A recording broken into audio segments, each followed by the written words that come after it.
Hello. It's Tuesday. Genesis 24. I think it's 24. We are going to have a blast today. We are going to have an absolute blast. Genesis 25. No, 24. 24. 24. I hope you're having a spectacular day. Sorry for being tardy there.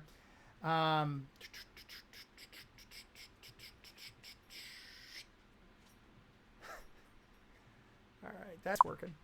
All right, we are going to have such an excellent day today. Sorry about that. That was a little blip. Thor is a little bit weary, so we're going to let him rest today. I had the hardest time sleeping last night, and so Thor did too.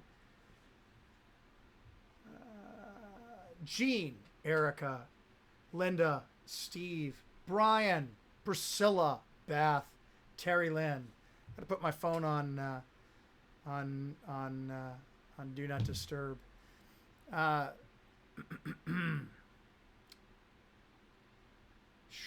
Share to a page. Immanuel Lutheran Church, Genesis 24. Those of you scoring at home, today is a big day, but I'll tell you about it later. But we've got to get into this Bible study. Hi, Grace. Happy Tuesday. Remember that this is a discussion. Hi, Terry Lynn. Suzanne, the Lord be with you. Hello and good afternoon. I got a chart for you today, but it's not the chart you're expecting, Suzanne. Grace, good to see you. Maggie, Cheryl, Eric, guten Tag. Wie geht's? Es geht mir gut. I'm listening to you, Sandra. I've got my headphones so that I can hear the blip. Just have Joe ignore it. It'll be fun. All right. Time to get going. We had Sarah falling asleep yesterday. Can you believe that? That's First John. We had Sarah falling asleep yesterday, and I thought that my friend Pastor Goodman did a bang-on job. He did a most excellent job. He rocked it yesterday. So props to my man who did that.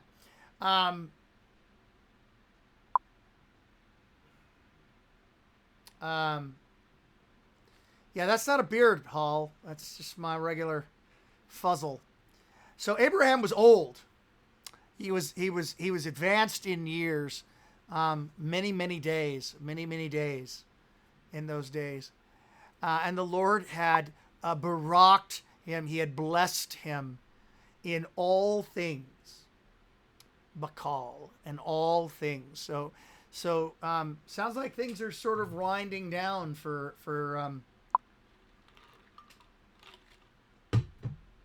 Father Abraham. Things are slowing down, as is happening often.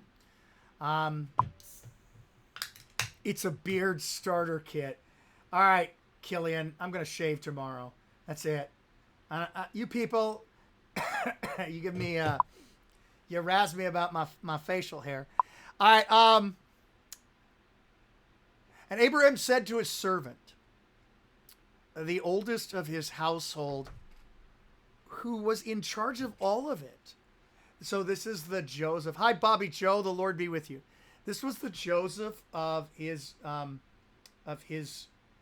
household. It was the guy who was in charge of everything. His most faithful servant. If you're a Batman, the 1980s version, this is when the mob boss goes up to Jack and says, "Remember, you are my number one guy." All right, so that's a misspent youth watching superhero shows. Okay, so Abraham said to his servant, the oldest of his household, who was in charge of all that he had, he says to him, oh man, he says to him,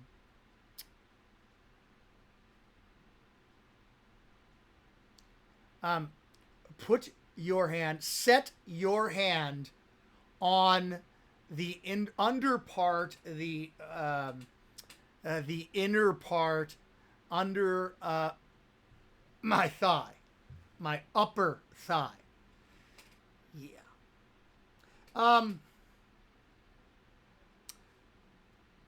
Well, if you're gonna make a promise, and you no, I'm not gonna say it, Pastor Hall. If you want to make a promise, then you promise and you make somebody promise on something important to you. That's the way I've read this before, and that happens in Latin, where you testify. The Latin word testify is from the Latin word testis, which is your most important part if you're a guy. This is the first time this has happened in Genesis. And so I don't know whether or not this was just everybody's way, or whether or not this is the first time this has happened in Genesis. But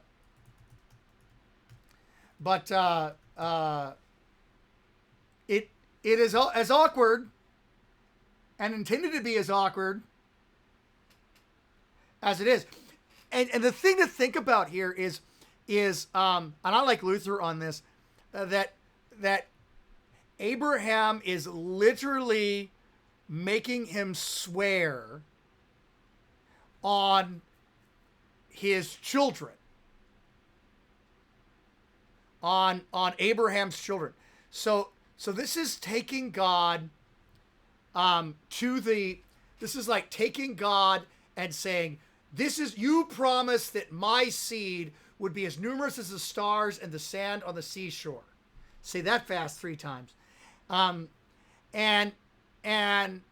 so I need you, my servant, to promise on that seed, where the seed came from.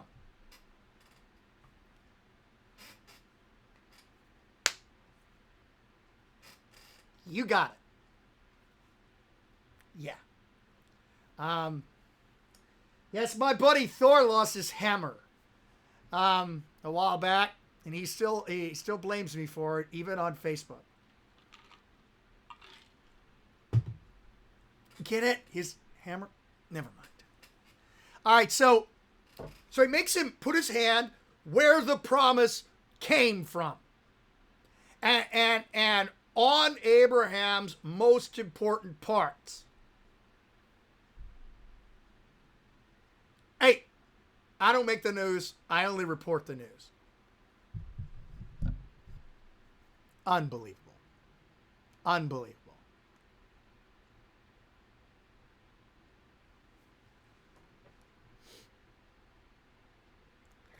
Then I'll make you...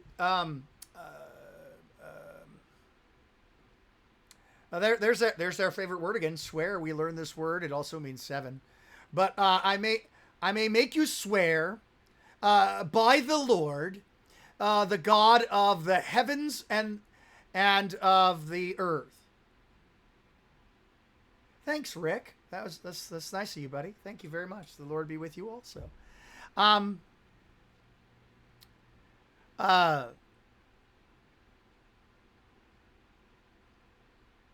So that I may make you swear. That's a hiffle. That is a yeah, Rick. Nothing like awkward scriptures. That I will make you swear by the Lord God of heaven and the God of the earth. He's the God of the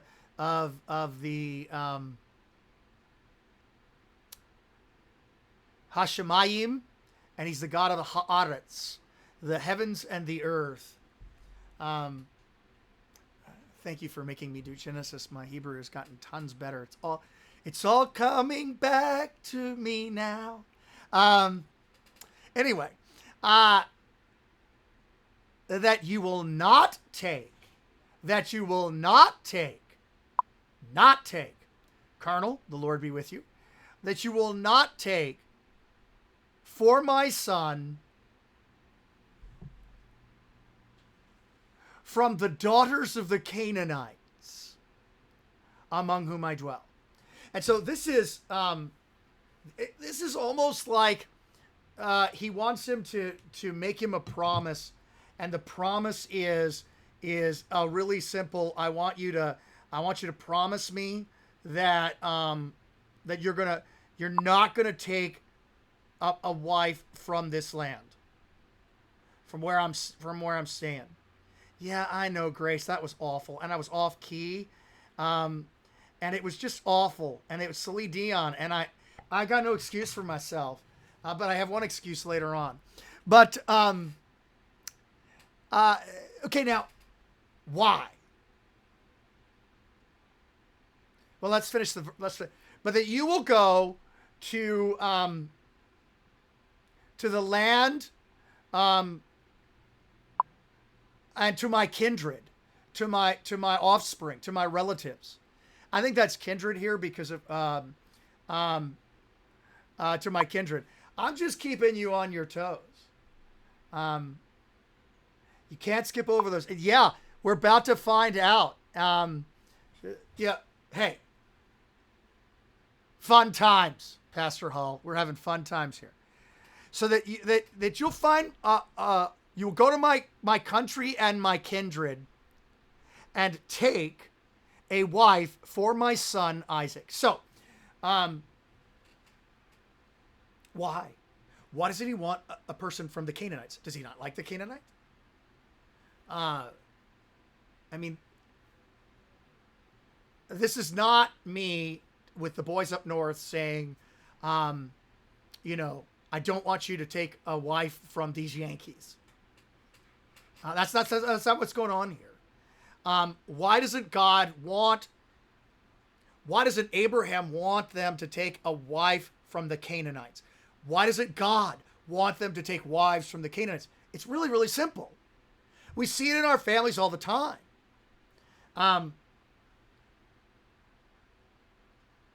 Lutheran girls do great missionary dating. They grab Baptist boys and Roman Catholic boys and they make them Lutheran. Except it's not that Lutheran girls are that good. It's that's pretty much the way of the world. A guy follows a girl like a buck follows a doe. If you, I don't know much about hunting. Don't know much about history. Don't know much about hunting. But I do know from the 2 times that I've gone deer hunting and not shot anything. I shot a hog once while the person was screaming at me. One of Pastor Hull's members was screaming at me not to shoot the big pig, and I'm like, dude, I'm just going to shoot one of them. I don't know what a big pig is or what a bad pig is, but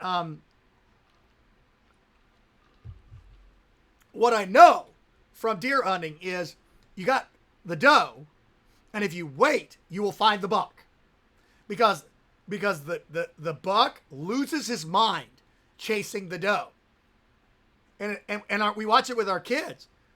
Our kids lose their minds. Our boys lose their minds for girls. And so don't take a wife from the Canaanites, because if you take a wife from the Canaanites, then they'll abandon the God of the heavens and the earth. It's going to happen. That happens in the Old Testament over and over again. And so the idea that that you're going to convert that girl, it's just not going to happen, because of obvious reasons, which pertain to where the servant had his hand. Continuing on. Having one of those days.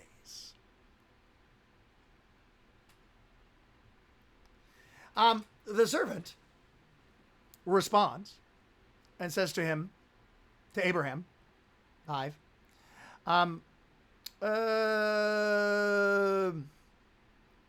what if, or perhaps, kind of, what if the woman may not be willing to follow me? My buddy Chris Hull's bad for me. Perhaps the woman may not be willing to follow me to this land. el haaretz, to this land. Must I then take your son back to the land from which he came, which you came? This is an honest question. So, like, what if I can't get the girl to leave? Should I take Isaac over there? Well, then Isaac will stay there. That's what's going to happen. Abraham knows it. Isaac's going to stay there. So, and Abraham doesn't want that. Abraham wants Isaac to marry someone. You ready? From his family. I'm gonna say it, from the church. Remember, Genesis has had this theme over and over again. There are God's people and there's not. All right? There are God's people and there's not. Now, most times in Genesis, God's people are from the line of Seth, Noah, Abraham. That's not always, because there are people that pick up the God of Abraham, who start worshiping the God of Abraham. But for the most part, that's why it's so important to really, really, really take note of the religion of the person that you fall in love with. True story. While I'm doing this, I'm going to wrap my finger because I'm having a little swelling. I don't know if you know this, but I really messed up my finger a few years ago playing softball. I made the play. We won the game. Yeah, that's Eric. That's unevenly yoked. It's really important because when it comes to the world and God, when those two things happen, usually the world wins. Because we are inclined toward the religion of the world. That's what we're inclined toward. We're inclined toward that religion. So, yeah.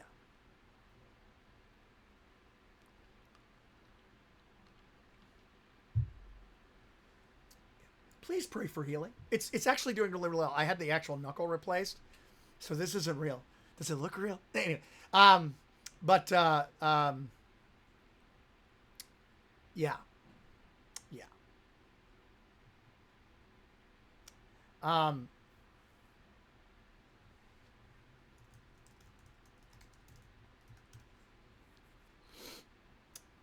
it's not so much. We are going to find that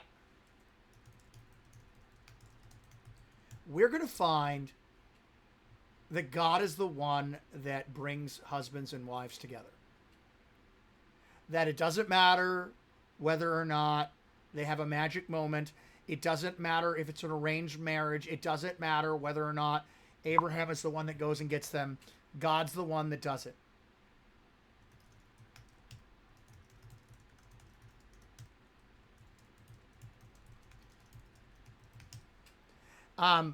So mail order bride, Jacoby. More like servant ordered bride, but yes, we're on our way. So what if she doesn't want to come back? And Abraham said, Shamar.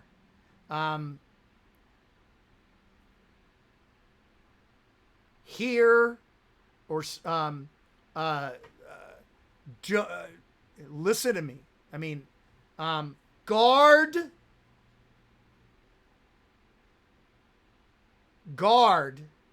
that you do not take my son back there. So it's not that he wants to go back because he knows that God is giving him the land. He has faith that God's going to do it. He needs a servant because he's too old to go over there. He needs a servant to do this for him. And he needs a servant to do this for him. And so faith. So God brought him here, but he wants to take care of his son. He wants to make sure that his son marries someone in the church, in the family, literally in the family.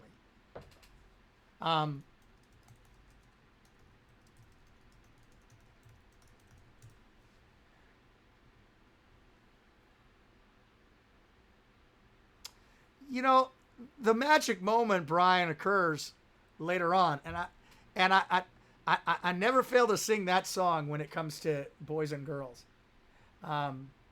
Anyway, let's get back to the text.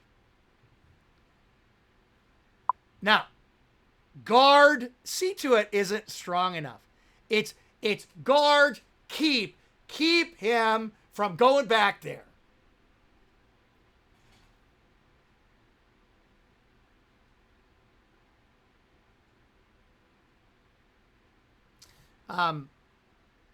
This is captured in the I think the ESV is running with the Septuagint, which is pros eke, which is pay attention or give heed to this.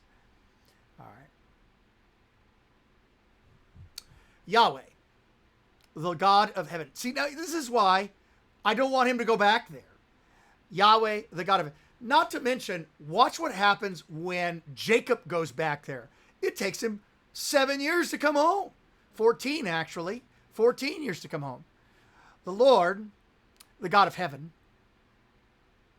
Hashamayim. I love the heavens. The God of the heavens, who he took me from my father's house and from the land of my people, who spoke to me and swore to me.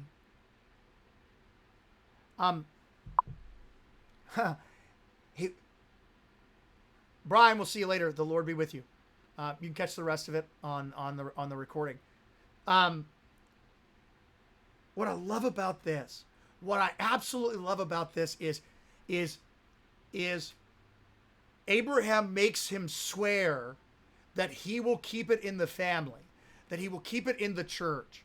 And because God swore to Abraham, he didn't just dabvar, he didn't just speak to him, he swore to him. He savah, he swore to him. To your offspring, this land I will give you. This land is Abraham's land. This land is Isaac's land. And sorry. I'm going to be canceled there for being patriotic.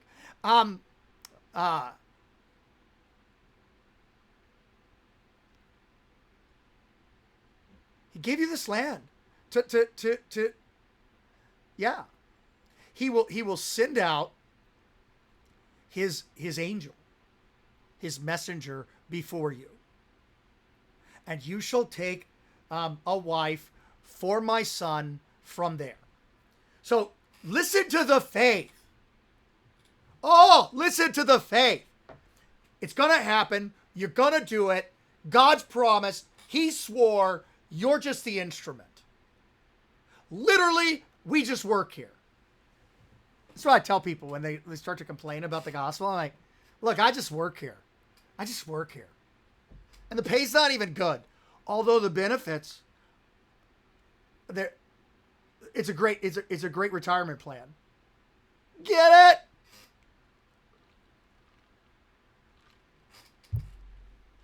I want to take a second and celebrate with you that this is episode number, wait for it, 101, like the Dalmatians.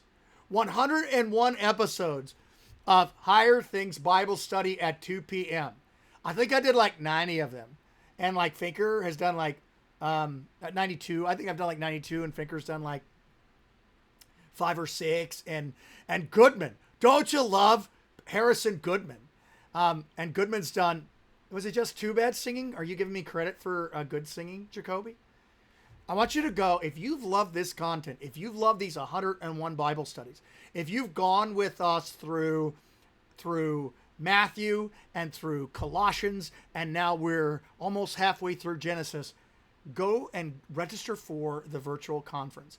There are amazing speakers, like Pastor Hull, like Pastor Roseborough, Pastor Fisk, Pastor Goodman, Pastor Finker. They're amazing teachers. 10 plus hours of content, hymns, a virtual choir, everything you've ever wanted. Go to higherthings.org and click that conference tag. If you've loved 101 episodes with me, then you will love the 2 days worth. You get 6 months to watch it. You get 6 months of premium content with it. Get it today. higherthings.org/conferences. All right, back to the text. God's going to keep his promise. Oh, and what I love about this is later on, the servant gets it. The servant gets it. Did I say the servant get it? The servant gets it.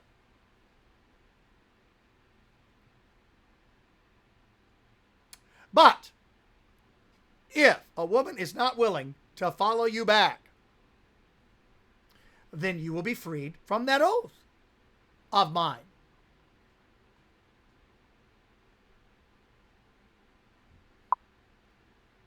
Only. Rach. You must not take my son back there. You must not take my son back there. It is imperative that we stay faithful to God's promise. That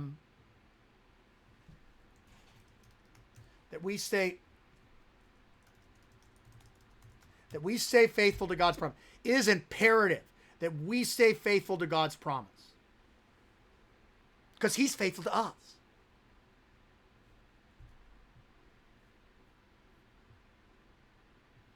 Because he's faithful to us. Let's see how faithful he is.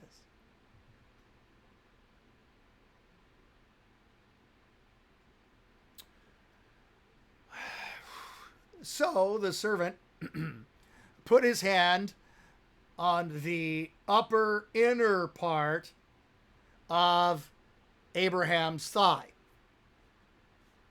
Don't squeeze.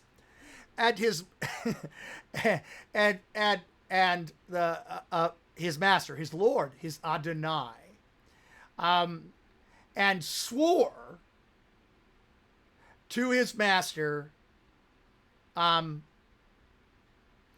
would say concerning these words. Davar, remember we had this word davar before. It can mean word, matter, thing. It's captured ramatos in 9. And it's captured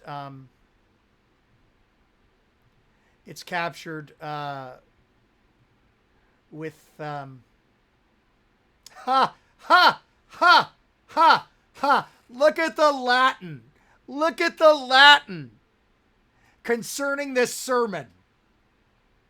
He swore to him concerning this sermon.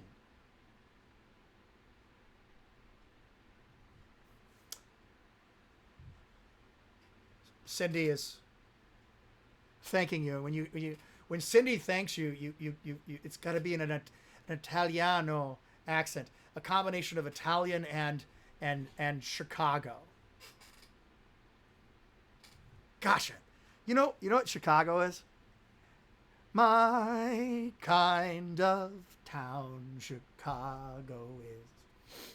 So I love the Latin. This sermon, Jerome captures it as sermon. So I like, he put his hand under the thigh of Abraham, his master, and swore to him concerning these words, these things.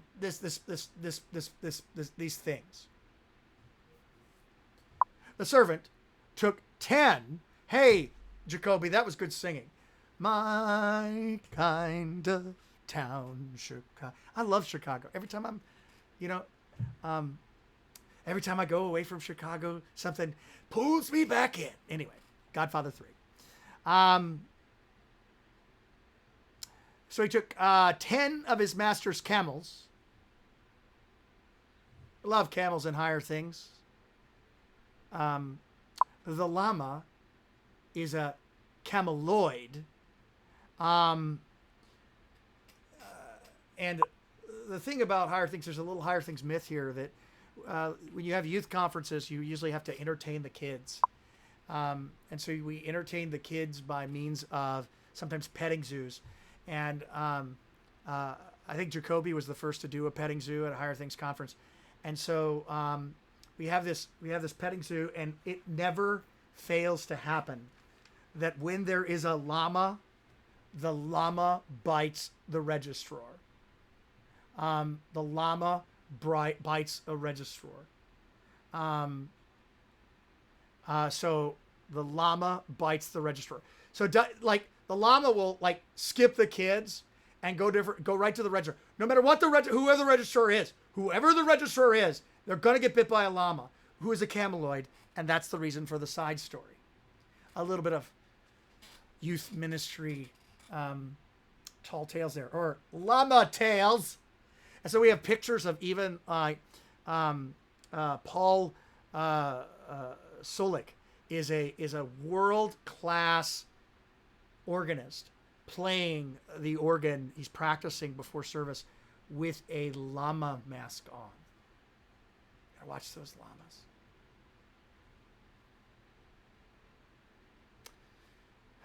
Monica, your dogs would not howl at me, at my great singing. Continuing on.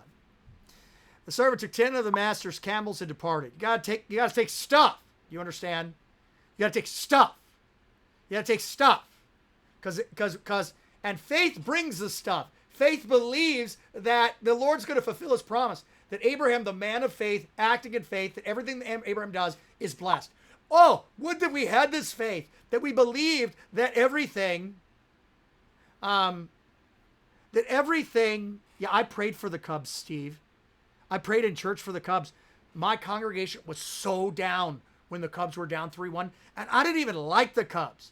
The Mets beat them the previous year. But my congregation was so down. It was the loudest, Lord, hear our prayer I have ever heard.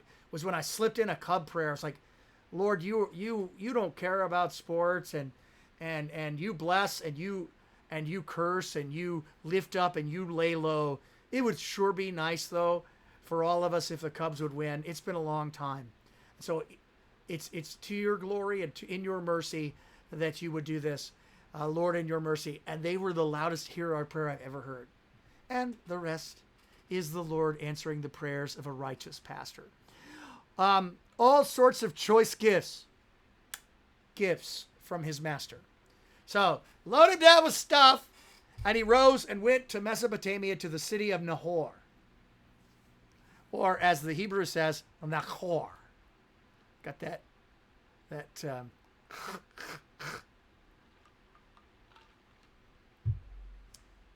Nahor. Yeah, it's got that. You gotta spit on the person. You can't social distance and talk Hebrew. It just doesn't work. That's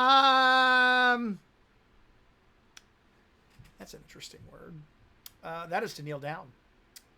He made the camels kneel down outside the city or the town by a well of Ha-Mayim, water. And the time was evening. So a little bit of mood lighting. It's gonna wait. He waits by the water cooler for her. I mean, where else are you gonna go? Everybody needs water. Or Hamayim, they need the water. So he waits by the water cooler for her. I love it. I love it. I absolutely love it. All right. It's the time when the women bring out the water. It's the time when they draw the water from the well. And he said, O Yahweh, the God of my master Abraham. Yes, Eric, they share that stuff. Please grant, I looked this word up earlier because it didn't make any sense to me. Please cause to occur. Please make it happen. Please grant good stuff. in the face of before today or today. And do your chesed. We had this word. It's steadfast love, but it's really covenant faithfulness. We had this word a couple of episodes ago, chesed, which means covenant faithfulness. So look, grant success. I love it. You're the God who keeps your promises.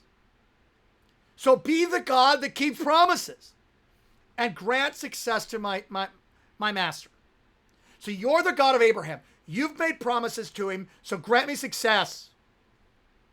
Show your covenant faithfulness. So you made a promise. You swore to Abraham. It's time for you to keep it.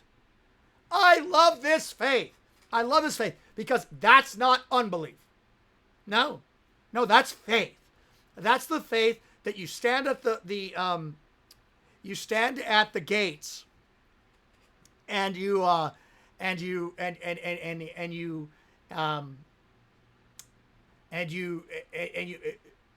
gates of heaven. You're like, is Jesus there? Because if Jesus is alive, then I'm saved too. So it's like all dependent upon God. So you stay faithful to your word and give Isaac this girl according to the promise you made to Abraham. Thank you, Pastor Yeager. The Lord be with you. Good to see you, my friend.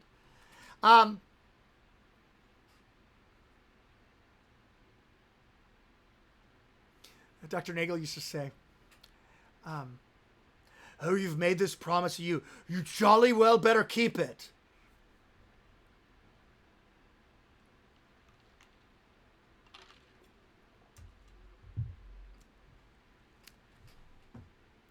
Dogs, yes. But to the dogs go the crumbs.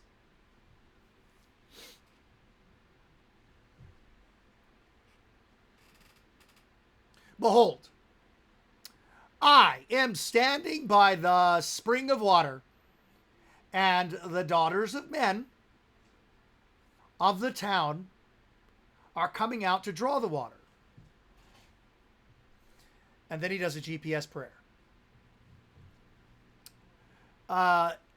Okay, so this is important. Let the young woman to whom I say, please let down your jar that I may drink. And who shall say, drink, and I will water your camels. Let her be the one whom you have appointed for my servant Yitzhak.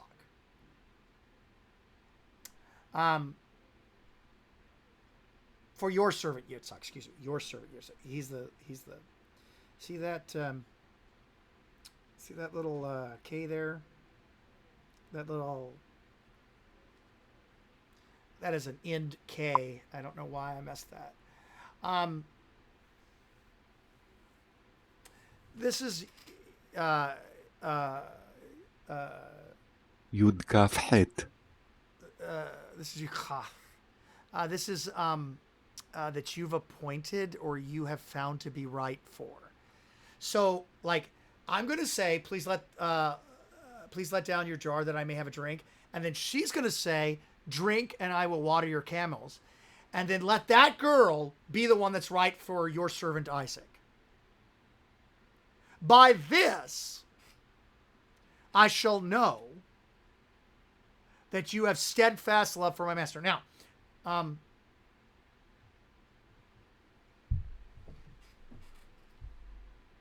is this a test? Because we're not supposed to test God. Is this requiring God to do something? If so, why would we be condemned for asking God for something like this, but the servant isn't?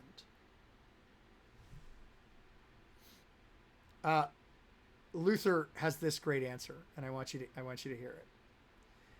My answer is brief. According to the law, one may not prescribe anything to God, but according to the gospel, the godly who are without the law may do so, while the ungodly may not.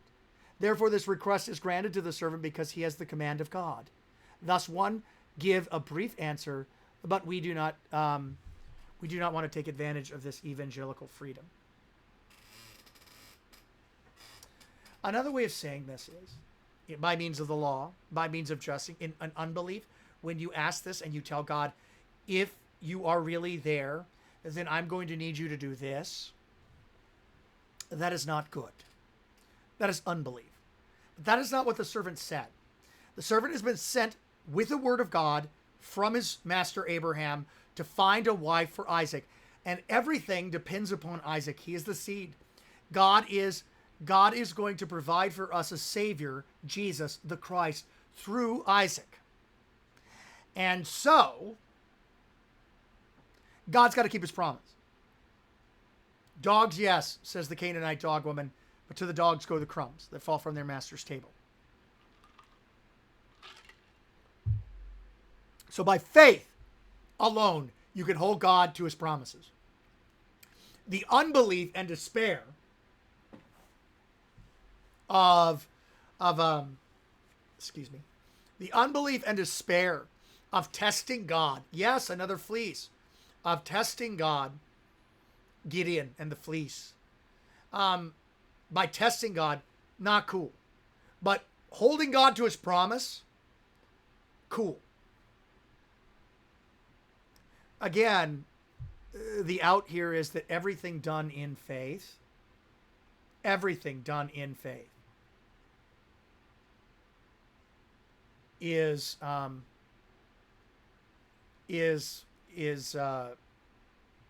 good. Everything done in faith. That's the definition of a good work. A good work is a forgiven work. A good work is a work done in faith. Faith of Jesus. So nothing that a Christian does in faith is evil. Now, it's not licensed to sin. No, because the Christian loves the law and wants to do the law. But the idea that somehow we're going to condemn him for this, not going to happen. Because again, he's just simply holding God to his promises. Maggie, that is my favorite verse. Lord, I got all the belief. Help me with my unbelief. Lord, I believe. Help now my unbelief.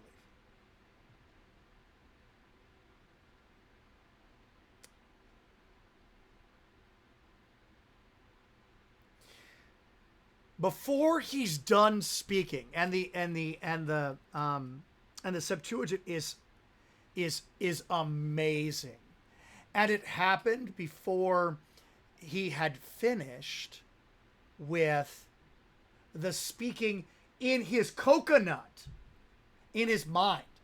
So the Septuagint captures that he doesn't even get done with the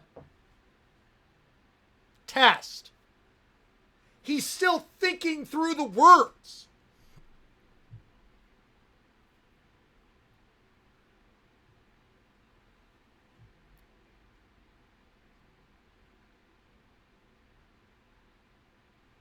Idu, eke in Latin, hine in Hebrew. Behold, Rebecca. Oh, I love Rebecca, who was born to Bethuel, the son of Milcah, the wife who was Nahor's. Who was the wife of Nahor, brother of Abraham. She came out with a water jar on her shoulder. Oh, this. If you don't have a little thing going on right here, right now, then you gotta check your pulse here. I want you to take a look over here. This is Terah. Okay, this is Terah. That's Nahor. That's Abraham. So Nahor is the brother of Abraham. Okay, that's Bethuel. All right? That's Bethuel, the son of Nahor and Milcah. I got you a chart, Suzanne. I don't like chores, but I got you one. Oops, that's going the wrong way. We'll drag it up a little bit. So Isaac is going to marry Rebekah, who is the daughter of Bethuel, brother of Rebekah is the brother of Laban. That makes Rebekah, if we're scoring at home, have the same great grandmother. That makes them second cousins. They're second cousins. That's the extent of the chart you're going to get, because I'm not a charty kind of guy. When I was a young pup, they taught us how to write sermons with outlines and stuff like that. And my vicar supervisor was like, so I'm going to need your outline by Tuesday. And I was like, I don't write an outline. I just let it flow, baby. I just let it flow. And he was like, what? It's like, I just write it. Right? I write it. And how it goes is how it goes. Do you think through what you're? Yeah, I write it. So like if I'm going to give you an outline, then I'm going to have to write the sermon and then give you the outline. It's like, who are you, strange kid? All right. So this is very, very important for some other reason, and we're going to get that other reason, and then we're going to have to round this baby out. The young woman was Tov.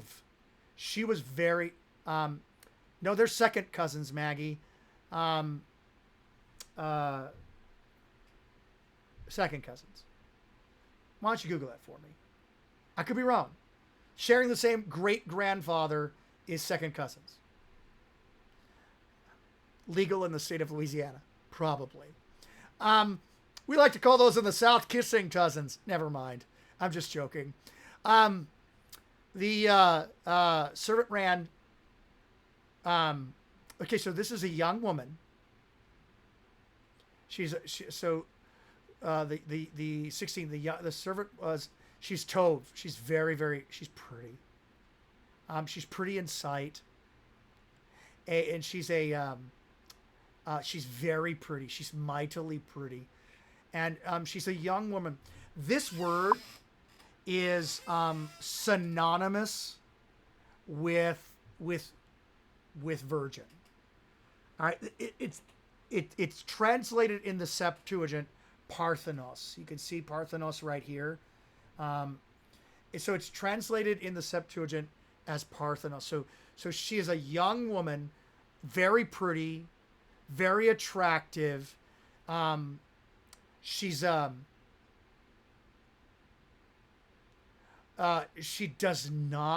woman who doesn't know a man. So there it is. She is a virgin. She does not know a man. She's a Parthenos. Remember, Athena, the Parthenon, is the temple to the virgin god. Parthenos is that Greek word meaning young. It does mean young maiden, but it means doesn't know a guy. And when you've got it doubled up, it's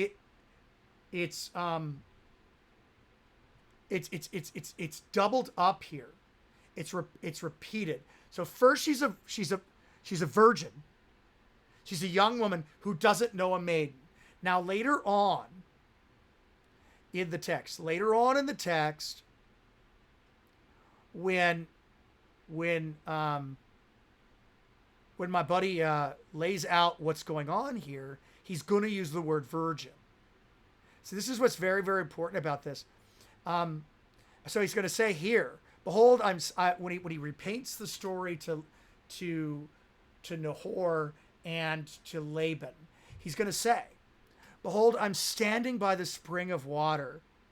And I ask God, I'm standing by the spring of water, and let the virgin who comes up to draw the water, to whom I shall say. And the word he used there is Alma. Now, Alma and the other word that was used earlier for young maiden are synonyms. They're synonyms. This is very, very important in modern day scholarship, which goes to Isaiah Is it 7 or is it 9? The virgin shall conceive and bear a son, and his name shall be called Immanuel, God with us. And they like to translate that. That's young woman, not virgin. That's llama poop. All right, that's just wrong. To have a young lady, a young girl who's righteous in the Old Testament is to have a virgin. And when it's repeated that Rebecca is a young, she's a beautiful woman, she's a maiden, she's a Parthenos, she doesn't know a guy. And later on, the same word that's used to describe the miraculous thing that goes on in Isaiah is used to describe her, Rebecca. Rebecca is a picture of the bride of Christ. She's Isaac needs a bride. The heir needs a bride, and he's going to find a virgin dressed in white. Christ's bride is the church. Isaac's bride is Rebecca, and Rebecca's unsoiled. She's an alma. She's a virgin. But back here, earlier, she's described as a maiden, which is synonymous with virgin. So the lady comes up and meets, and the servant met her, and he's like, please. She came and she went and she filled up her jar and came up. And the servant went up to meet her and said, please let down, please give me some water, a little bit of water that I might to drink from the jar. And she does exactly what he was starting to say to God. She said, drink, my Lord. And she quickly let down her jar upon her hand and gave him a drink. And when she had finished giving him the drink, she said, I will draw water for your camels also until they have finished drinking. This is exactly 100% what he said was going to happen. Promise made, promise fulfilled. God's going to do it.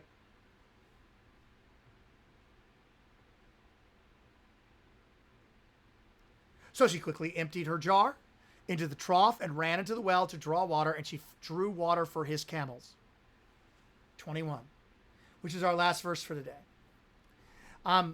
The man, the Hebrew word is Sha'ah. Sha'ah. He stood there and he gazed at her. It's only used here. It's in the New Testament. That's an onomatopoeia, hapex legomenon. It's a word that's only used once, and it's used here. See, it's got one use. It's used in Genesis. He contemplabatur. He contemplated in Latin. He what's the Septuagint use? Katamanthanen. Oh ho ho! This is katamanthano, which is used in the Sermon on the Mount. Katamanthano, the lilies of the field. Contemplate the lilies of the field. He takes a flower and he says, contemplate this flower. This Greek word is used also. This Greek is used with the way the man ponders a lady in Proverbs. The way the man ponders. And so you got a picture of Abraham's servant and what God has done. He simply ponders. Hi, Terry Lynn. He simply ponders. He's like the lilies in the field. You got it, Sandra. You got it. So yeah, and I know Sandra just chimed in to tell me it is almost an hour. So the man just gazed at her. He caught him and thought. He pondered what God was doing. And he did this in order to see. And he did it silently in order to yada, to see if the Lord had done what he had promised concerning his journey or not. And that is a great place to stop. Abraham's promise, all right, Abraham's promise is about to be Abraham's sworn promise to hold God to his words. You could bet your sweet Bippy, and I don't even know what a Bippy is, that Abraham knew that this was going to happen. Because God was going to do what he had promised Abraham to do. That God was chesed. He was faithful to his promise. He was faithful to his promise. And so like, you could just see the servant. He's like, because God's going to keep his promise. And it happens lickety split. I mean, he doesn't even get the sentence out. It's still being pondered in his coconut. And it happens. And it happens. 2 p.m. tomorrow, same bat time, same bat channel. Now, I'm going to give you a little programming note for tomorrow. I'm going to do tomorrow, Wednesday, Thursday, Friday. Depending on where we are in the chapter, I might do Saturday, but we'll see. I don't think so. Can't do Saturday. So I'm not going to do Saturday. So Wednesday, Thursday, Friday. And then, because we have the virtual conference next week, Pastor Finker or Pastor Goodman will take Monday, Tuesday, Wednesday of next week, and then to encourage you to go to the virtual conference. And I know like Jennifer's registered, Linda's registered, some folks are registered. We will set aside Bible class for the virtual conference. I want you to experience that conference. Have a blessed day, and I will see you and yours tomorrow. Tomorrow. There's always tomorrow. It's only a day away.